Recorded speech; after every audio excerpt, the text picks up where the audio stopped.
All right, so I titled my action research plan Reading Instruction for Everyone, because in lower grades, you usually have the bottom 25% of your class that really struggle.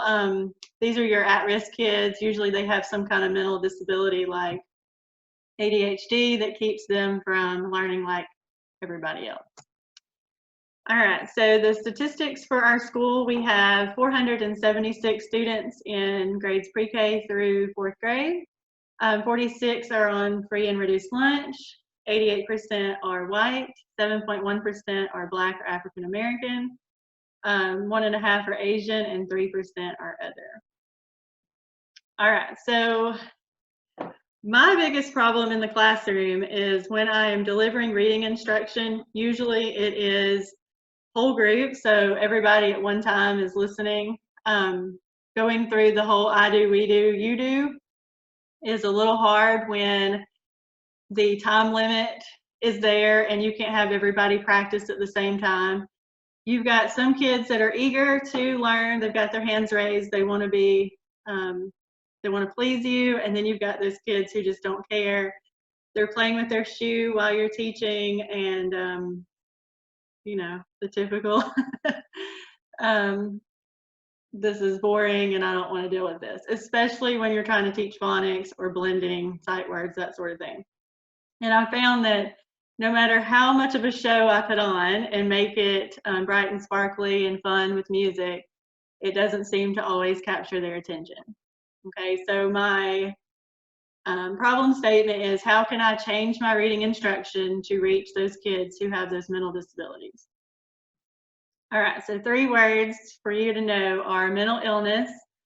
That is all your students in the category that have your 504s, your special ed plans, your behavior modifications. They're the kids who may be on medicine, may not be on medicine, but they're your at-risk kids who have things going on at home that you can't control, and neither can they. The second word is guided reading. Guided reading is like small group, but all of your reading instruction is presented in small groups. So your phonemic awareness, phonics, and all of your comprehension checks are levelized to meet the needs of each student. And then the last one is reading assessment. So usually we've used DIBELS in the past. Sunny has informed me that we may not be using DIBELS this year, but the assessments are probably going to be the same. Oral reading fluency for the older grades, and then nonsense words and stuff like that for the lower grades. So my hypothesis is, if I implement these guided reading groups at least 3 times a week, my goal is actually to do it 4 days a week, but if I do it at least 3 days a week, then my students with mental illness will show reading proficiency.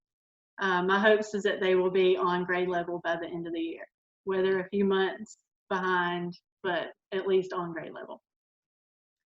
All right, so I had to do a lot of research on this, and there were no specific cases where a teacher, where they looked at the data between a classroom that was using guided reading and a classroom that did not.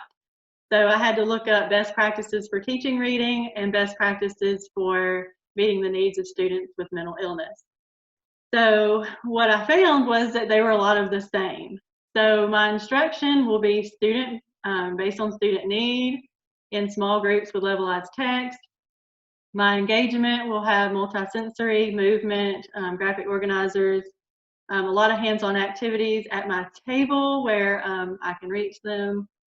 The behavior management was about the same, using checklists, giving them time to talk with their peers, you know, giving them those expectations of their work, stuff like that. And then the last thing that was really important that kept coming up in my research was relationships. So I feel like in whole group, you can't get those relationships with the kids like you can when you're teaching them in a small group setting. I can have daily conversations with my kids, and the importance of that is huge when you're trying to teach them how to read. The second part of relationships is building relationships with counselors and interventionists. So we have the best at our school. So being able to reach out and getting them that outside help, backpack buddies, extra counseling, stuff like that is huge when teaching them how to read. All right, so this picture is more of what my reading instruction will look like. At the beginning of the year, I'll evaluate my student data, set them up in their groups, so I'll know where they need to be, where I need to move them. The guided reading groups will have to be done consistently. Do I keep saying that a lot? Guided reading groups will have to be done consistently with all groups, moving them through the different levelized texts.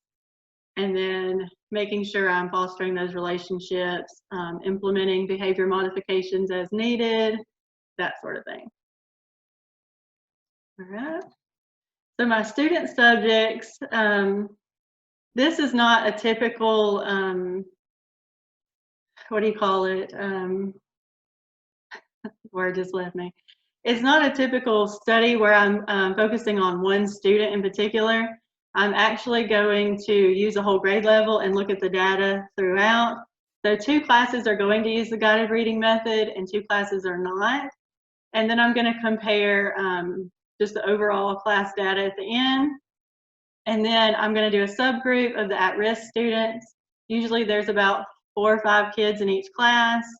And I'm going to look at the ones who are using guided reading versus the ones who are not using guided reading.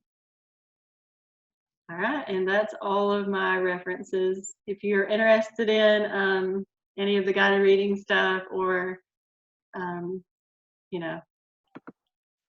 I don't have any questions, but I really like what you said when you pointed out the other aspects that affect student growth that have a mental illness. And you pointed out about how to make relationships and talking about like backpack buddies and talk to the counselor. And it's just all these outside things that especially students with mental illness, it affects them in a way that it's such a hindrance in their learning.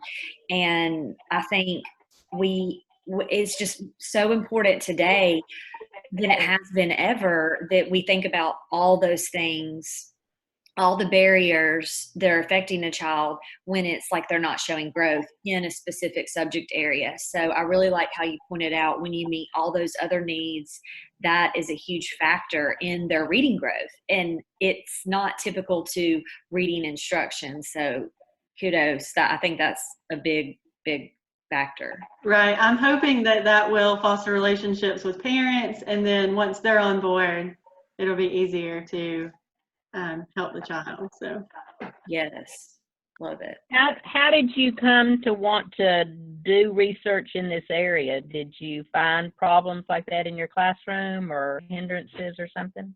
yes, and I've always done small group, but when most of my instruction is whole group, I realized that when they came back to me, they didn't remember anything that we were learning in whole group. So like things just as simple as sight words, they would not remember from 10 minutes ago because they weren't actively doing something with it.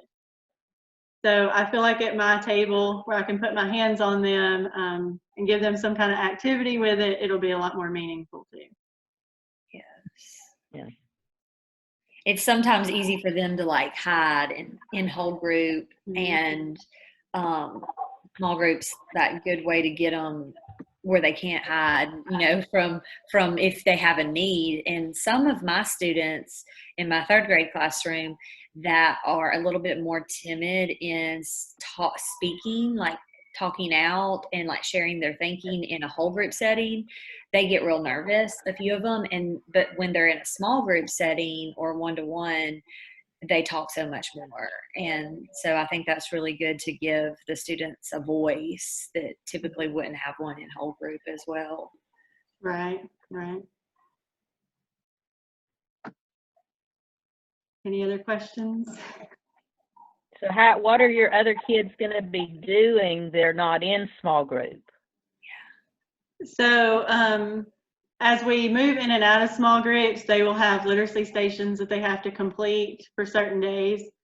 This year I did like a choice board where they had 3 choices that they had to get done that day, and then they had options they could do after that. I feel like that really helped. So setting those expectations up from the beginning and being consistent with their activities. Of course, I have to teach all those activities at small group before I push them out. So that part's a little bit challenging, and the planning of all of that is a lot sometimes, but it definitely gives them more independence too. And they get to use a lot of technology. I love that. So has this distance learning right now, are you going to be able to use any of this technology that you're utilizing because of necessity? Are you going to be able to use it in your classroom? Actually, yes. So I've learned more about Seesaw in the last 3 weeks than I have as being a Seesaw ambassador. I'm not even kidding. Like being able to take one of those station activities and break it apart and turn it digital, it is really mind-blowing what you can do on there. And what I love about Seesaw, the program that we're using, is that they can record themselves reading. So they have that aspect on there that otherwise, like in Google Classroom, they wouldn't be able to do as well. So yes, I'll be using a lot of this next year. I've also learned a lot from y'all's Seesaw lessons that y'all are doing too. Well, actually, Amelia taught us a lot on how to do that. So It's always the young ones. Well, it's been a lot of trial and error. But I think the kids love it, and I feel like Seesaw is the closest thing to a pen and a piece of paper because they can use all those writing tools, and whether they have a touch screen or whether they're having to do it with a mouse or a trackpad, I just feel like that is probably the closest thing that they will get to, I guess, a classroom environment while they're at home. So I really enjoyed learning about it as well. I've also, from a parent point of view on the Seesaw, I've liked the fact that I can have Cam do some of the written work, the written packets, and then I can upload it on Seesaw just the same as I could in a Google Classroom.